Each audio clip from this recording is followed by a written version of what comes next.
Palais touché par Nathanaël Fleuret à nouveau. Le tir, et cette fois la lucarne qui a été allumée, les Bouleurs de Loup qui ouvrent le score dans cette partie. Un tir extrêmement puissant en pleine lucarne. Pontus Englund à nouveau. Il avait scoré déjà face à Amiens, ici même face à Chamonix. Grenoble qui s'est trouvé une passion ces deux dernières saisons pour les artilleurs suédois de la ligne bleue.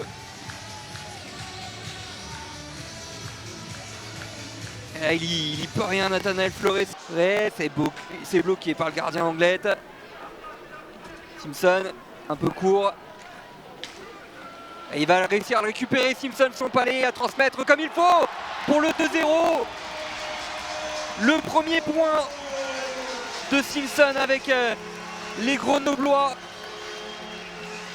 sur cette passe magnifique vers Théo Gurif. Cette excellente récupération aussi. On va le revoir au ralenti là, ce palais capté en deux temps pour après trouver la passe du revers et l'excellent tir de Théo Gurif derrière.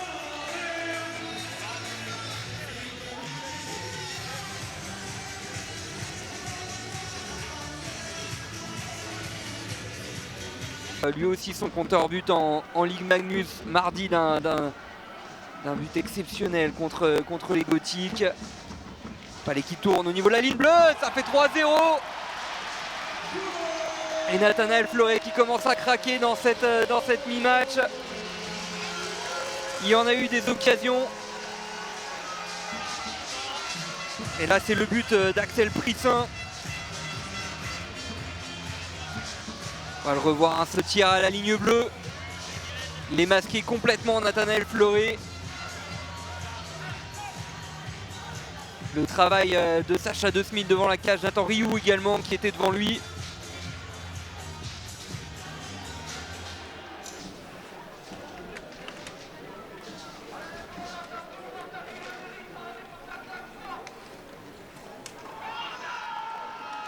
Tir lointain, le but, l'ouverture du compteur du côté anglois sur cette déviation juste devant Mattia Pintaric.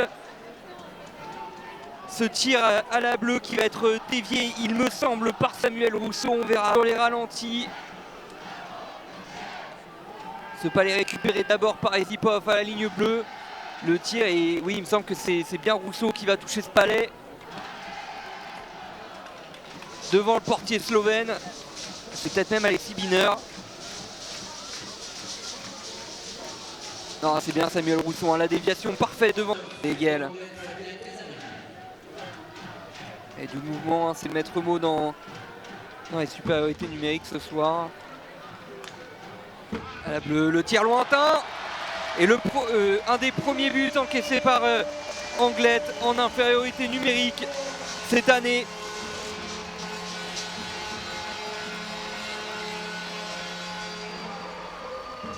Jusque-là, il n'y en avait eu qu'un seul sur les 7 infériorités numériques Anglet avait dû gérer.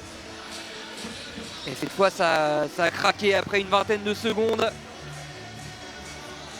Le tir qui doit être dévié aussi par Guillaume Leclerc juste devant Nathanaël Fleuret.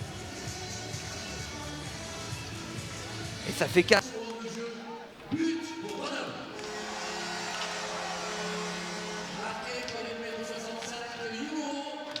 Ah, il va être accordé à Rotanen. Il n'y a pas eu de déviation.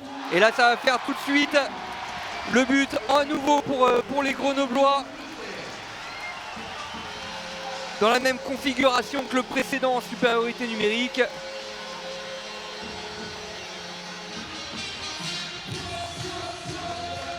Donc le qui a été attribué à Rotanen, Guillaume Leclerc qui sera cité en assist. Et là cette fois c'est Bjerkem Andersen qui nous prend ce tir lointain, qui ne sera pas dévié à nouveau par Valentin Grosse-Tête, mais qui va quand même faire un excellent travail devant Nathanaël Fleuret. Poivre à nouveau. Biner. Et à nouveau manqué là pour Aurélien derrière le travail de Simpson pour trouver à nouveau Der qui va y aller du revers. Et le passe parfaite vers Christophe Boivin qui a réussi à trouver la lucarne. Le premier but dans cette troisième période, le deuxième but en supériorité numérique ce soir. Et on l'avait dit, hein, on avait une très efficace du côté d'Anglet et une supériorité numérique tout aussi efficace du côté de Grenoble.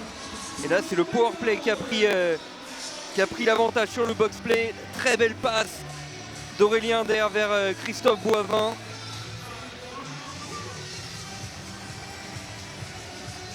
Pour aller inscrire le 6e but et donc sur une passe à nouveau, sur une première assistance